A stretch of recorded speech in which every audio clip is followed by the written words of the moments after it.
Bom dia, queridos alunos! Dando continuidade aos nossos estudos de atomística, ou seja, a teoria dos modelos atômicos. Vamos lá? Hoje nós vamos ver de novo núcleo e eletrosfera, observando alguns outros conceitos que ficaram de fora da primeira aula. Vamos começar revendo a estrutura atômica básica. Nós já vimos que, para nós químicos, a estrutura com as três partículas fundamentais, prótons e nêutrons no núcleo, e os elétrons girando na eletrosfera, é suficiente para o nosso estudo. Hoje, o que eu gostaria que vocês observassem bem é o tamanho do átomo, o tamanho das partículas, o tamanho do núcleo. As dimensões do átomo, como nós entendemos, ok? Veja, a massa dessas partículas, a massa do próton e do nêutron é muito semelhante, está em torno de 1,7 vezes 10 a menos 27 quilogramas. Ou seja, pega 0, bota mais 26 zeros e aí sim 167. É muito pequenininho, muito pequenininho. Porém, o elétron consegue ser muito menor. É 10 a menos 31, ou seja, mais de 10 milhões de vezes menor. É muito menor, tá certo? Então, o elétron tem massa desprezível. Nunca se esqueça disso. Outro conceito que a gente usa é a carga. Lembra quando a gente revisou cargas elétricas em eletroquímica? Pois muito bem, o nêutron não possui carga. Já elétrons e prótons, apesar de terem massas completamente diferentes, certo? Possuem cargas de mesma dimensão, sendo que o próton carga positiva e o elétron de carga negativa. Nós químicos costumamos utilizar o conceito de massa relativa e de carga relativa. E o que isso quer dizer? Quando a gente não usa os valores medidos experimentalmente, mas apenas unidades que relacionam ou correlacionam as três partículas. Então, vamos determinar se o próton tem massa relativa 1, o nêutron também tem. Por quê? Porque relativamente eles têm massa semelhante. Já para o elétron, se nós compararmos com prótons e nêutrons, ele tem massa 0, porque em relação ao próton e ao nêutron, a massa dele é desprezível.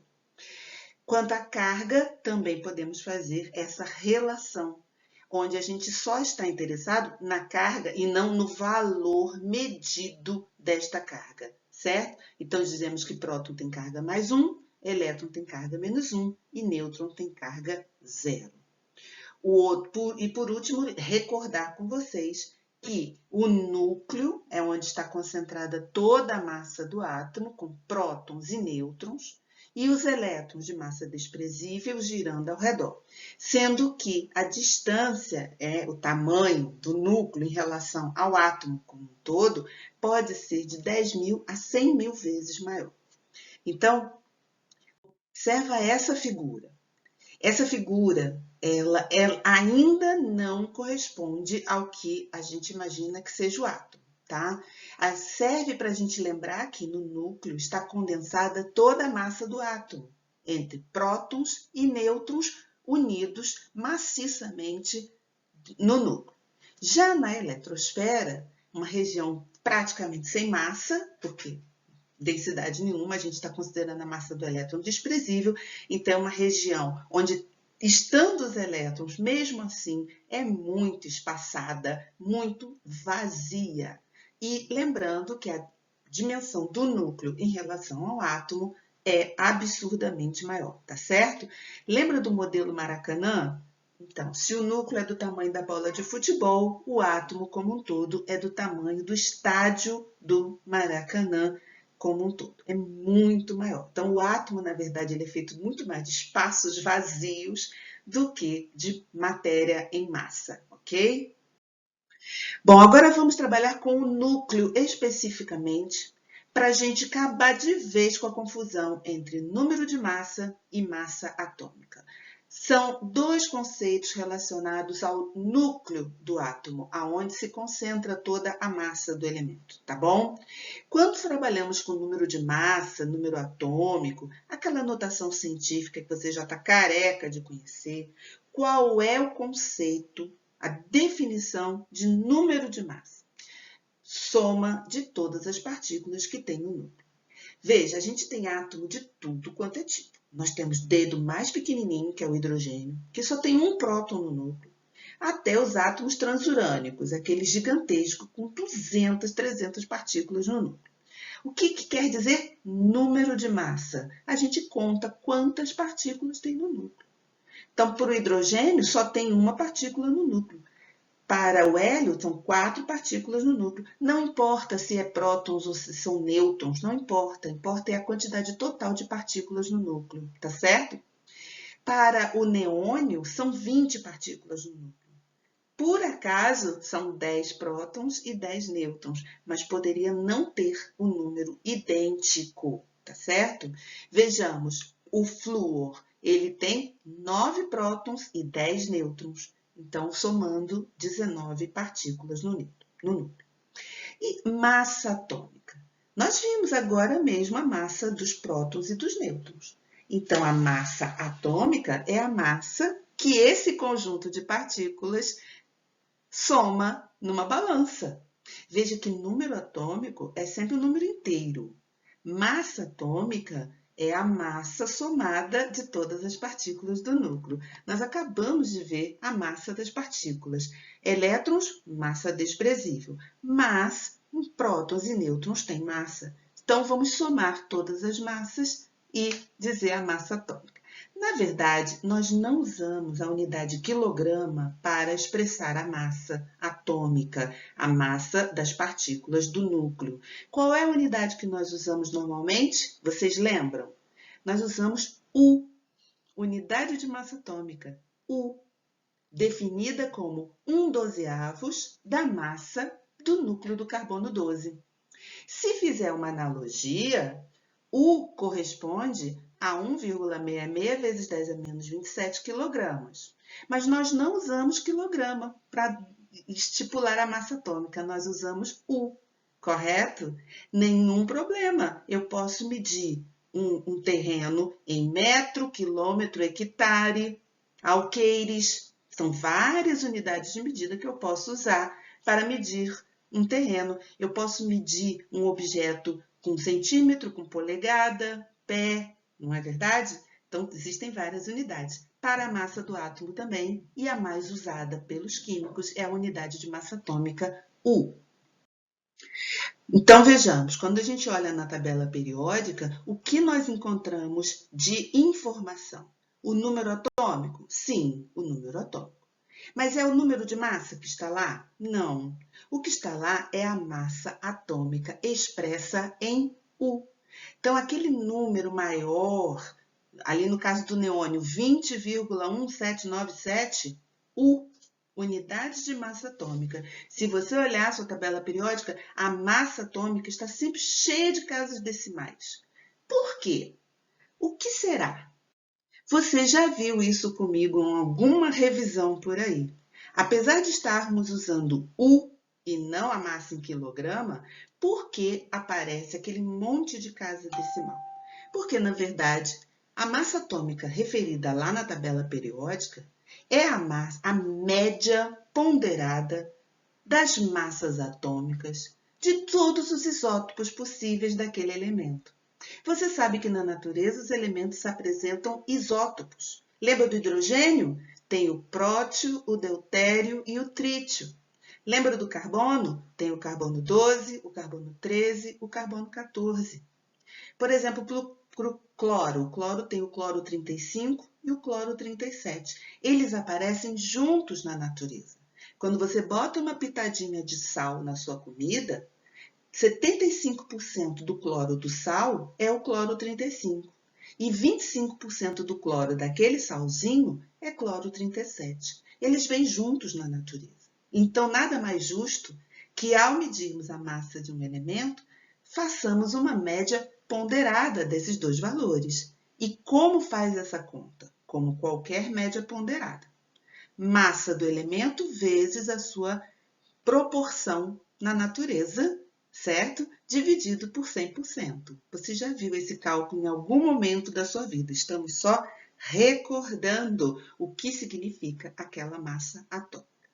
Para o boro, temos dois isótopos. O isótopo do boro 10 e o isótopo boro 11.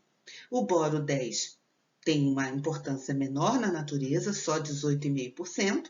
Já o boro 11 é a maioria, 81,5%. Então, nada mais justo que a massa do boro que aparece lá na tabela periódica seja a média ponderada desses dois isótopos, correto?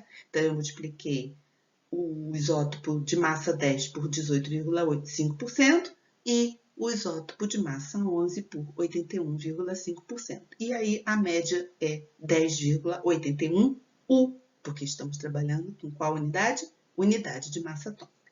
E quando tem 3 isótopos? Nenhum problema. Fazemos também a média ponderada para os 3 isótopos. No caso do neônio, o isótopo mais relevante, cuja contribuição na natureza é maior, é o isótopo 20. 20 vezes 90,92%. E mais as porcentagens dos outros 2 isótopos, correto?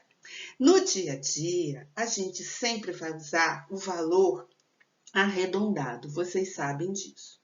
Mas vocês também sabem que nós nunca arredondamos o valor do cloro. Não lembra que eu sempre uso 35,5? Pois é, por causa disso. Porque a porcentagem do cloro 37 é bastante relevante. Não dá para desconsiderar, tá certo?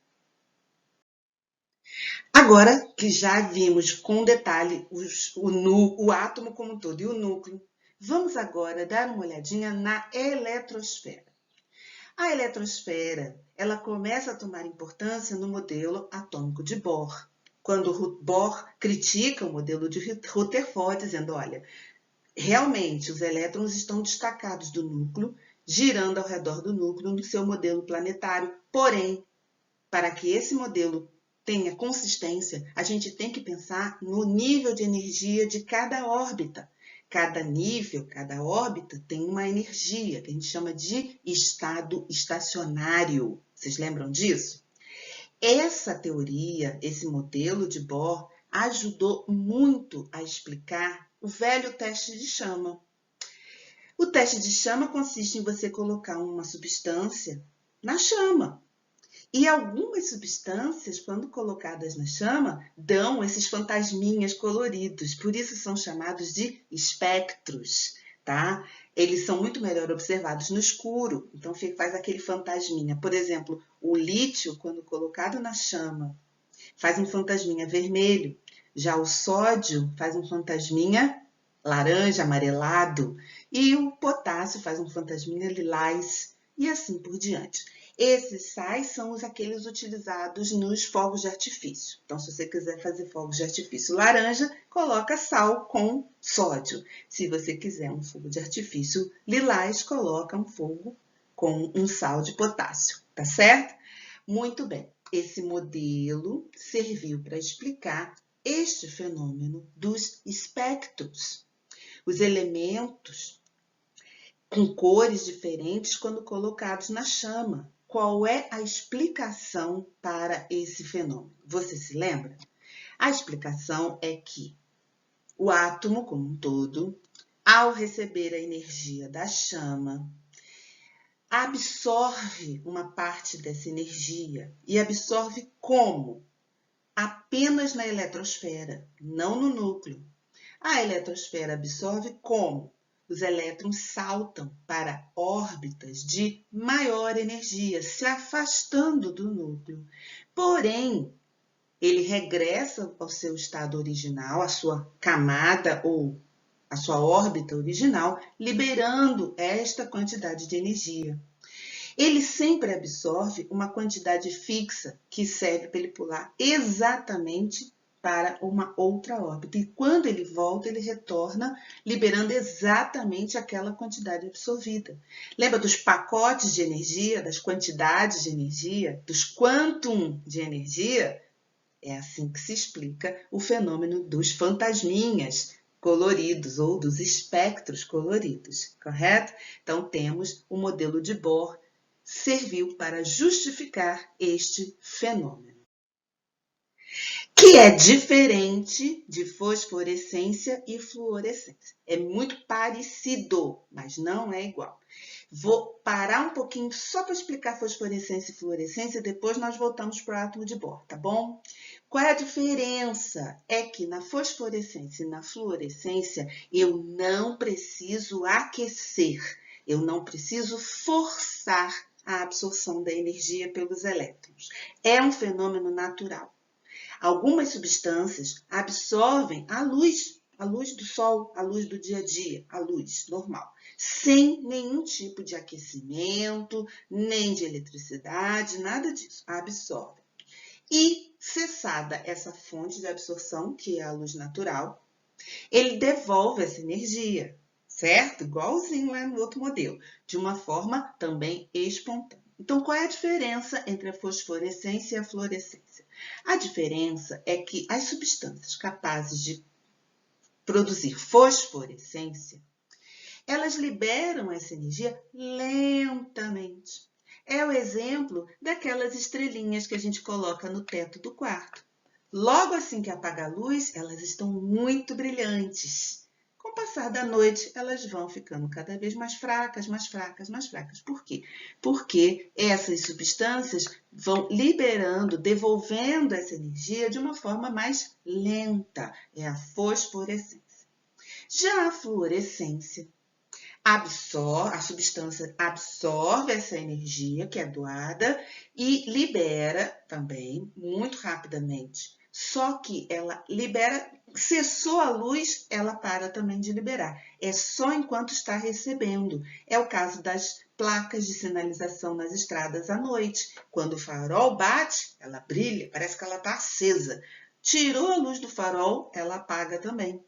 É o caso dessas faixas de iluminação de roupa de segurança, de gari, de policial à noite. Não brilha quando a luz bate? Tirou a luz, ela para de brilhar.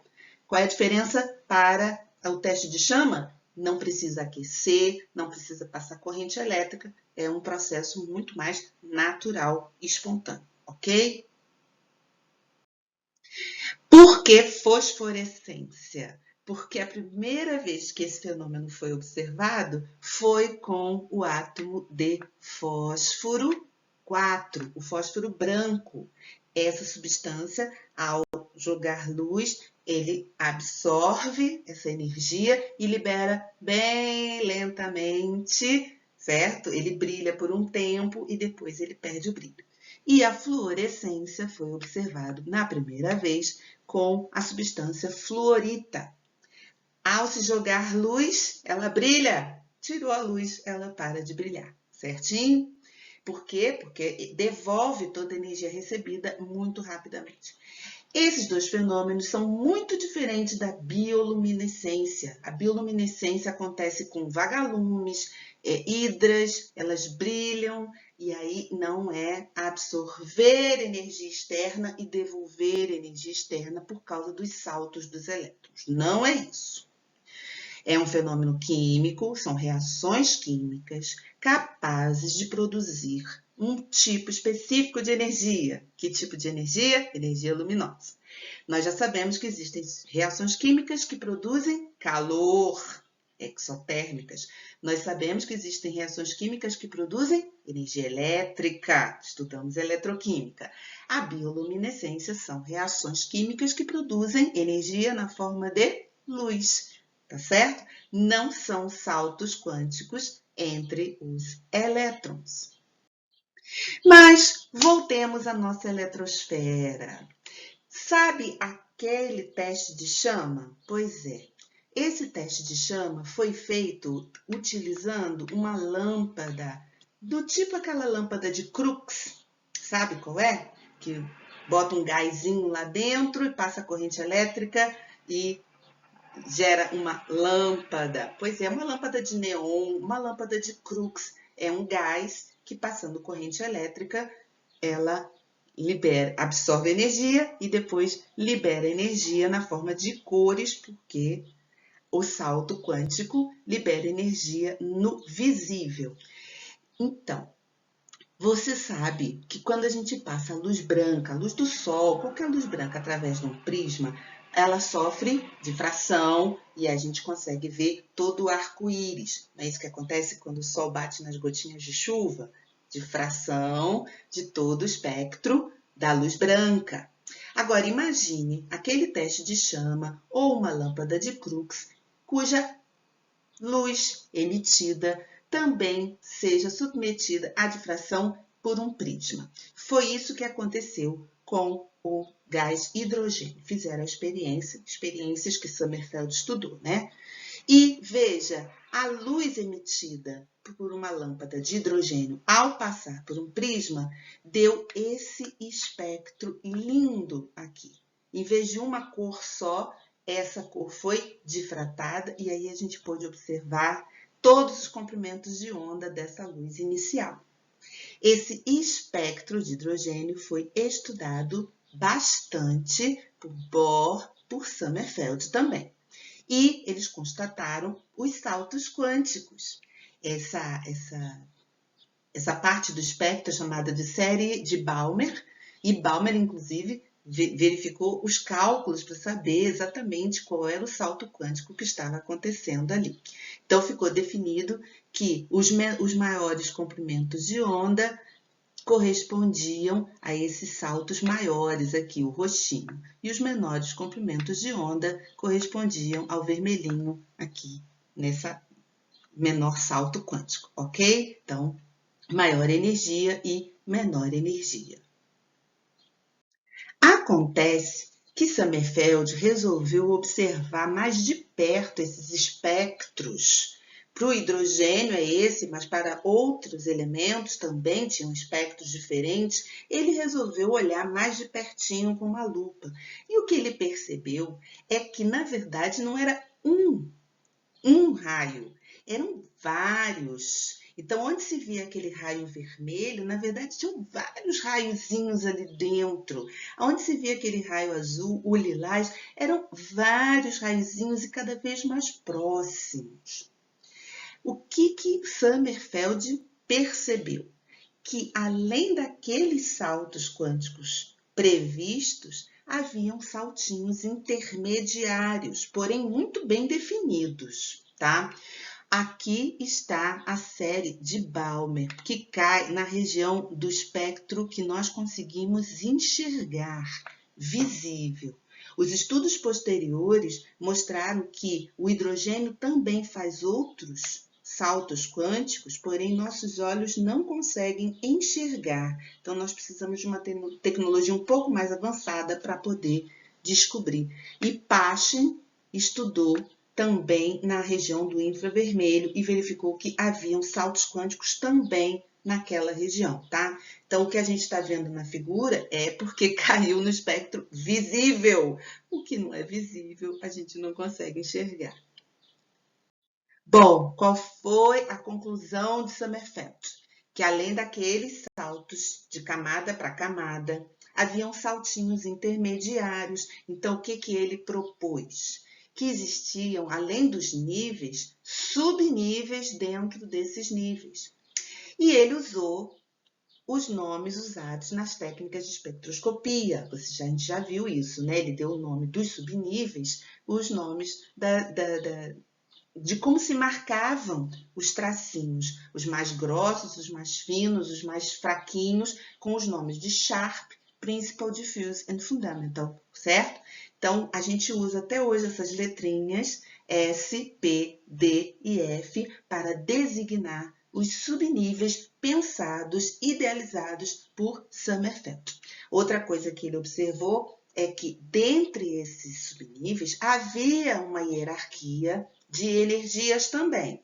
O S era o menos energético, o P um pouco mais, o D mais e o F mais ainda. Então, as distâncias e os valores dos comprimentos de onda iam ficando cada vez maiores conforme ia aumentando a energia, certo? Hoje, nós já temos, graças aos estudos de Sommerfeld e de Schrödinger, que calculou a energia de todos esses orbitais, a gente tem uma sequência crescente de energia já definida. Veja que na camada 1 só tem o subnível S. E esse é o estado de menor energia para o elétron no átomo. É o nível mais próximo do núcleo e é o de menor energia, certo? Já para a camada 2, nós temos o S e o P, sendo que o P é um pouquinho mais energético do que o S. Na camada 3, tem S, P e D. E veja que o S tem energia, o P tem mais e o D tem mais ainda energia, certo? Então, existe uma hierarquia entre os subníveis também. E assim por diante. Esse diagrama acaba em 6D. Por quê? Porque até hoje a gente só precisou de organizar elétrons até esse subnível, mas pode ser que um dia a gente precise de outros, e aí teremos o 6F e o 8S e assim por diante, tá certo? Bom, esses subníveis, então, foram colocados em ordem crescente de energia. E você veja que é 1S, 2S, 2P, 3S, 3P, 4S. Essa sequência ela não tem uma linearidade fácil da gente memorizar. Mas graças a Linus Pauling, que olhou para esse sistema e visualizou uma regra, nós usamos o diagrama de Linus Pauling, que facilita muito a nossa vida na hora de colocar em ordem crescente de energia todos esses subníveis a que os elétrons vão sendo distribuídos ao redor do núcleo. Tá recordado? Ótimo! Vamos aos exercícios. UEG, Universidade Estadual de Goiás.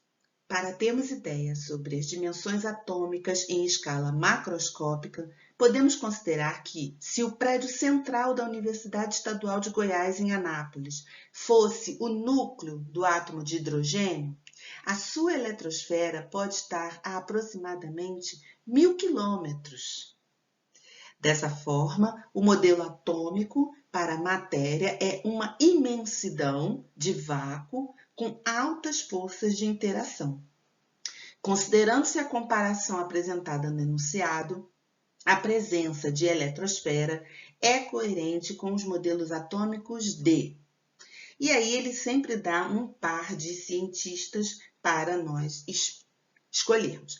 Eu vou cortar de vez de cara com o modelo de Dalton, porque foi o primeiro modelo que nós estudamos. Eu me lembro que falava de uma massa, uma bola maciça, indestrutível. Lembra da bola de bilhar? E não é esse o modelo que eu estou observando aqui e lembrando na minha cabeça.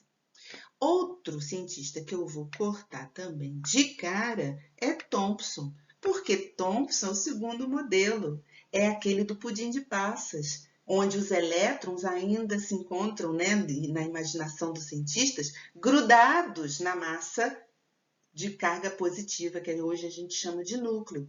Então, esses dois modelos não descrevem o que está sendo dito no enunciado. Então, ficou fácil de fazer esse exercício, né? Porque eu teria pensado em Rutherford Bohr, mas esse modelo segue até Sommerfeld, então não está errado.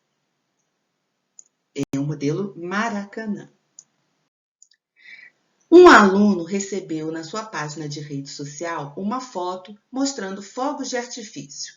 No dia seguinte, na sequência das aulas de modelos atômicos e estrutura atômica, o aluno comentou com o professor a respeito da imagem recebida, relacionando-a com o assunto que estava sendo trabalhado, conforme mostra a foto. Então, o que você vê na foto? Que para fogos de artifício amarelo usa-se sódio, fogos de artifício azul usa-se cobre, se quer cor verde usa bário, se quer cor vermelha usa estrôncio e se quer um branco metálico usa titânio, certo? O aluno comentou corretamente que o modelo atômico mais adequado para explicar a emissão de cores de alguns elementos indicados na figura é o D.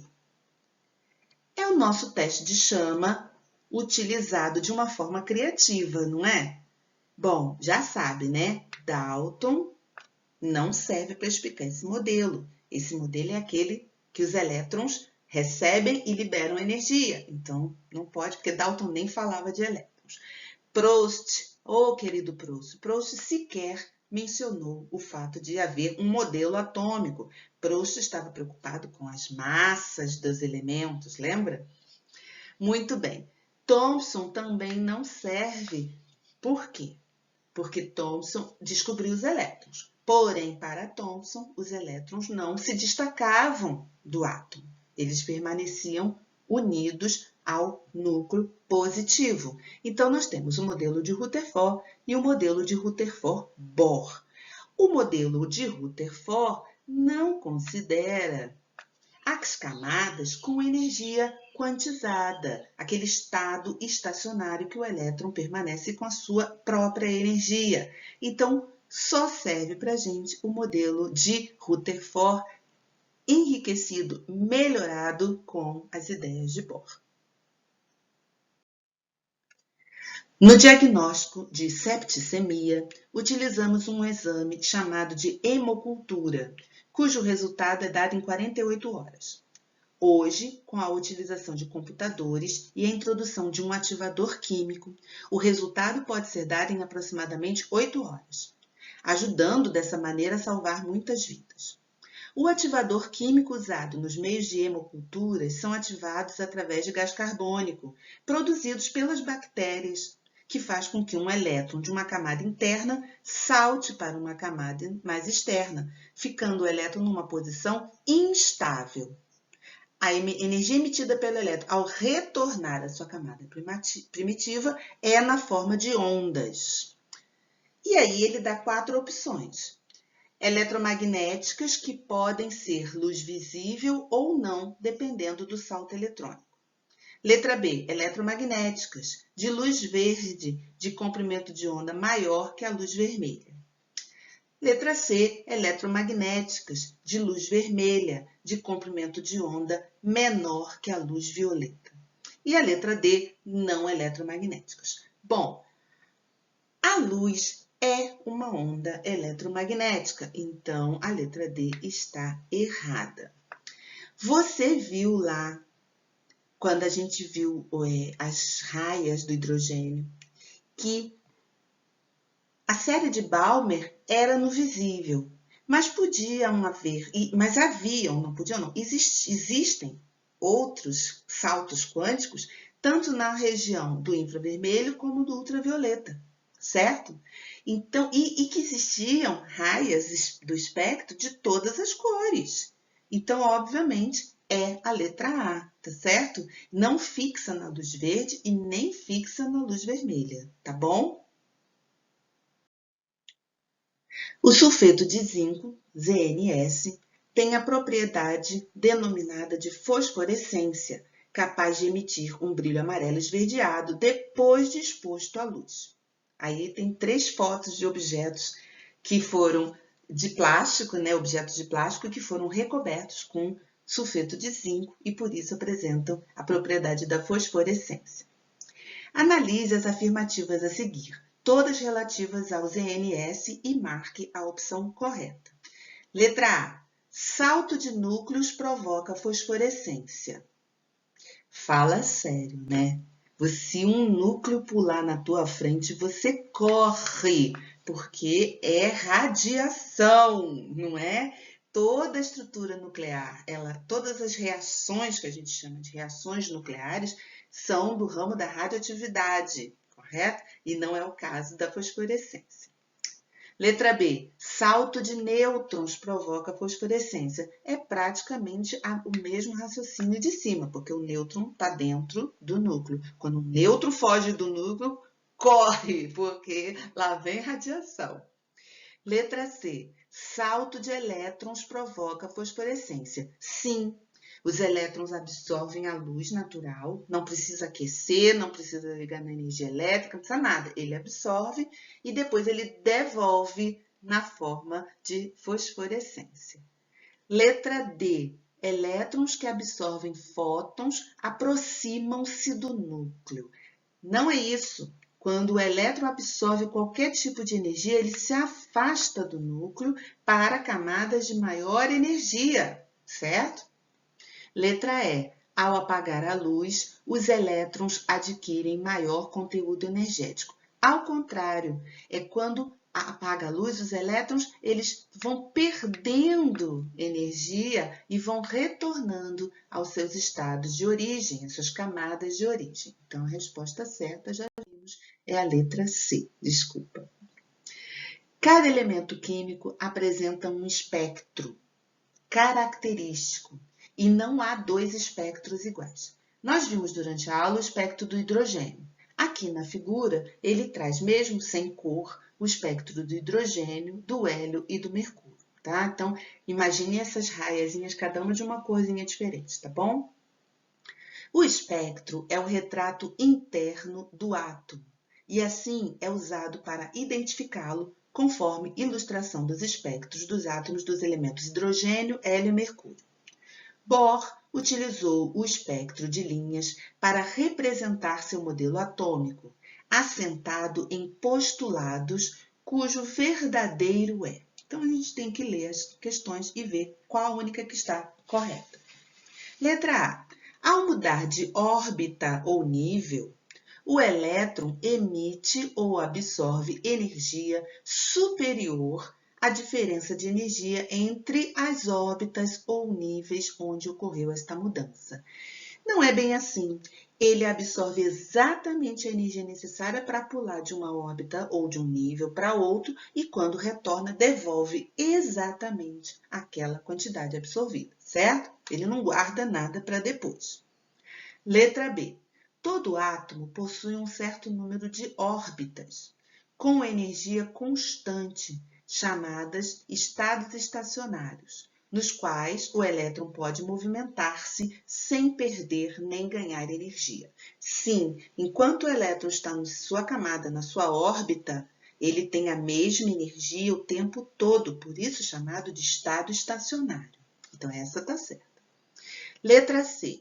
Os elétrons descrevem ao redor do núcleo órbitas elípticas com energia variada. Órbitas elípticas foi a proposta de Sommerfeld. Porém, hoje em dia, nós não usamos esse conceito. Nosso conceito hoje em dia é o de orbitais. Lembra? Aqueles orbitais que são resultado dos cálculos de Schrödinger, tá certo?